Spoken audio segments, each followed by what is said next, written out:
আসসালামু আলাইকুম। আবার একটা নতুন শর্ট ভিডিও নিয়ে আমি চলে এসেছি আপনাদের সামনে।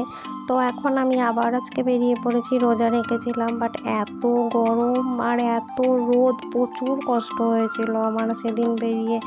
এটা দেখুন, একটা নতুন শপিং মল খুলবে এখানে। তো খুললে নিশ্চয়ই আমি আপনাদেরকে এখানে নিয়ে আসবো, ঘোরাবো। তারপরে এগিয়ে চললাম, সেই একই জ্বালা, আমি এসেছি আর সিগন্যাল পড়বে না। তারপরে চলে এলাম আমরা নবাবহাট বাস স্ট্যান্ডের ভিতরে, কারণ ওই দিকের রাস্তাটা বন্ধ করে দিয়েছে, তাই আজকে বাস স্ট্যান্ডের ভিতর দিয়ে যাচ্ছি।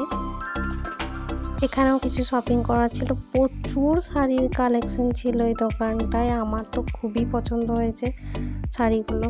তো তারপরে আমাদের একটা ইফতারের দাওয়াত ছিল, সেখানে গেছিলাম। অনেক কিছু খাইয়েছিল, হালিম ছিল, ছোলা ভুনা ছিল, পায়েস ছিল, আলুর চপ ছিল, মোমো ছিল আর মিষ্টি ছিল। ভিডিওটা এখানেই শেষ করছি। সবাই